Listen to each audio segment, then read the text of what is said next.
এত অসহিষ্ণু হলে চলবে না মিস্টার আব্দুল্লাহ।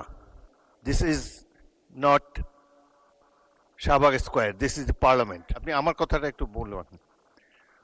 মাননীয় সদস্যবৃন্দ,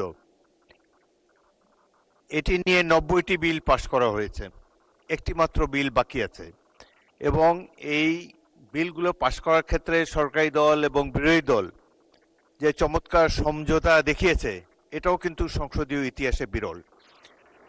আমি অনেক বয়স হয়েছে, এর আগে 6টি সংসদ দেখেছি। এত সুন্দর পরিবেশ, সহযোগিতামূলক পরিবেশ আগে কোনো সংসদে ছিল না। এখানে পুরনো সদস্য মোহাম্মদ শাহজাহান এবং গাজী নজরুল ইসলাম আছে, তাদেরকে জিজ্ঞাসা করে দেখেন অতীতের সংসদগুলোর সরকারি দল এবং বিরোধী দলের মধ্যে কি ধরনের পরিবেশ ছিল, কি ধরনের মনোভাব ছিল, কি ধরনের তির্যক অশ্লীল বাক্য বিনিময় হতো। সেই তুলনায় অনেক ভালোভাবে এই সংসদে শুরু হয়েছে। এবং সর্বশেষে আইনমন্ত্রী যে কথাটি বললেন, আপনাদের যে আপত্তি, প্রয়োজন হলে এটারও তো একটা রিমেডি আছে। আমি মনে করি এই বিষয়টি নিয়ে এত অসহিষ্ণু হলে চলবে না mister Abdullah. This is not Shahbag square, this is the parliament.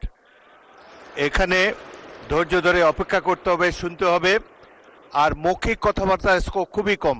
Notice দিবেন, will adjudicate on the notices. এখন প্রশ্ন হলো, মাননীয় আইনমন্ত্রী যে কথাটি বলেছেন এটি পুনর্বিবেচনা করা যেতে পারে। আপনারা দরকার হলে নিজেদের মধ্যে আলাপ আলোচনা করে পরবর্তী অধিবেশনে একটি সংশোধনী বিল আনেন, সেটি নিশ্চয়ই সরকারি দল বিবেচনা করবে।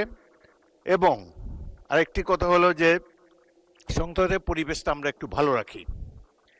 সংসদের চমৎকার বিবিনিং, এত বড় একটা জুলাই অভ্যুত্থানের পর এই সংসদ গৃহীত হয়েছে, এমন একটা ফেয়ার ইলেকশনের মাধ্যমে আমরা সবাই এখানে এসেছি। এত বড় বিরোধী দল খুব কমই এসেছে, 77-78 জন, বিরাট ব্যাপার একটা সংসদে। সুতরাং আমরা এই স্পিরিট অফ কোঅপারেশন নিয়ে সামনে এগোতে চাই। আপনাদের আপত্তি অলরেডি বিবেচনা করবেন বলে আইনমন্ত্রী বলেছেন। এ ব্যাপারে প্রয়োজন হলে আবারও বিলের সংশোধনী আনা যাবে।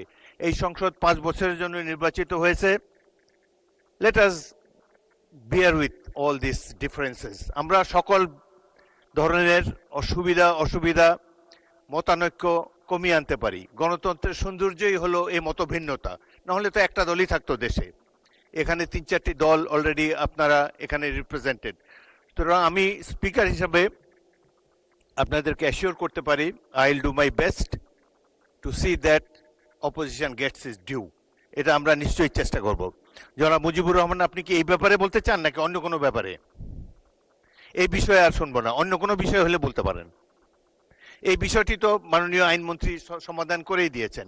এটা নিয়ে প্রয়োজন হলে পরবর্তীতে আমরা বিল আনবো।